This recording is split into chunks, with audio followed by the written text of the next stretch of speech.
I'm also going to include some plantain in there as well too.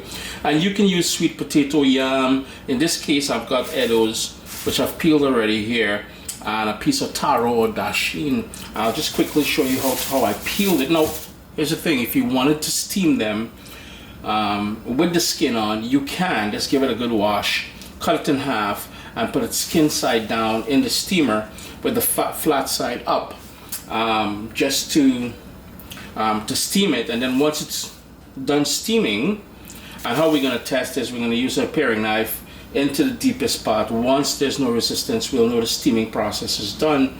But once it's done, you allow it to cool, and then you'll be able to peel with your fingers or even rub with your thumb to remove the skin. The same for sweet potato, yam, dasheen, cassava works in here as well too.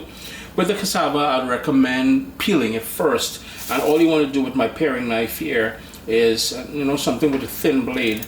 Just remove the outer skin. And if you wanted to, I remember I was speaking to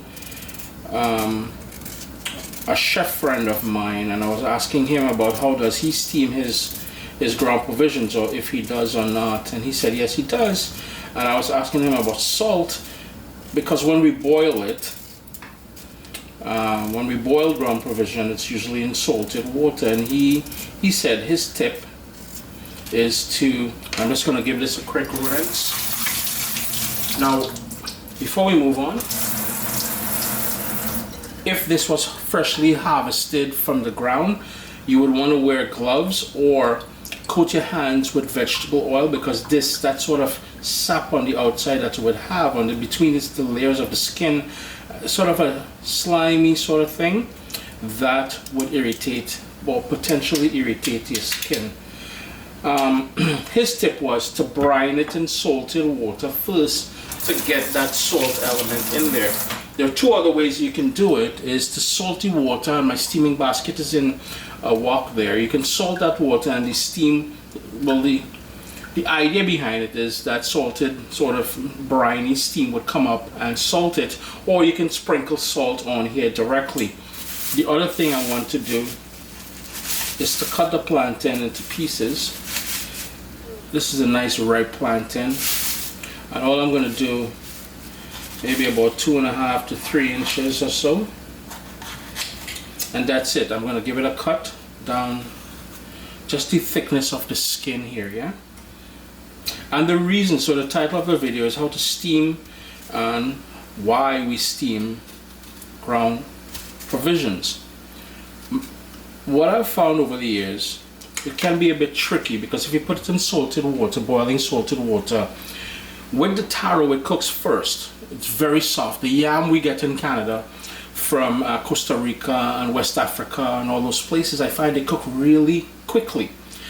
The Edos will take longer to cook, and once you put all, unless you do it in separate pots, yes, that will work. But I want it all in one container, one sort of steaming basket. That will be easier to control the sort of texture of each. It will cook, they will hold its shape, it won't go into porridge. And that is what would happen if you put it into your typical boiling water in a pot. Some will cook before the others, and then you will get it breaking up, becoming a porridge, and then you ain't got nice ground provision. And my stove is crowded with pots. I've got stewed pork over there, I've got callaloo over there, and I like my ground provision, my callaloo with ground provision. So there's that steaming basket. I'm just going to take this layer out. And I said, as I mentioned earlier, if you wanted the water down there to be salted, you can certainly do that. It's totally up to you.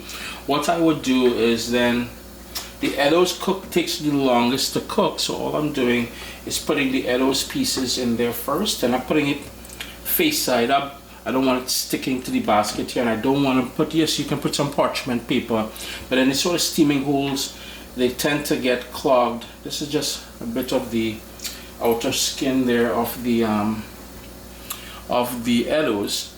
So this takes longer to cook, so the theory is on the bottom where the heat is more concentrated, I would place it there. Then on goes the other basket. In goes the pieces of taro or dasheen, and of course the plantain pieces. Yeah, just gonna put them Make sure there's enough room between each piece. And all you would do then, put the lid on and give that about 20 minutes, and then we'll circle back to check the doneness at that point. 40 minutes later, 40 minutes later, after the 20-minute mark, when I tested it, they still weren't as cooked as I would want them to be. So now all you would do is take a paring knife, go into the center. Notice there's no resistance whatsoever. And that is it. That is how simple it is to steam. And notice how they maintain the shape.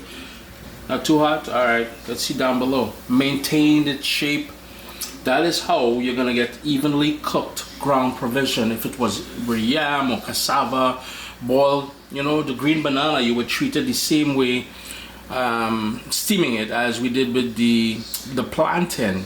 Now, the reason for the cuts is because now it's still steaming. But once it's cool to touch, you will see here, all we would do is just peel back. Notice how easy that was? That's because we made that cut. And I grew up eating boiled ripe plantain, not fried. Mommy always wanted us to have it boiled, and I just love it with callaloo. And this is gonna be my Sunday lunch. I've got my ground provision here with the boiled plantain. I got my callaloo with salted pigtail. I've got my stewed pork. All that's missing, and I'm not necessarily the biggest fan of it, is some macaroni pie, but small thing. Anyhow, let me put back this on here. Chris here, CaribbeanPot.com. Always a pleasure. Turn off the stove, having you all in the kitchen with me. Alright?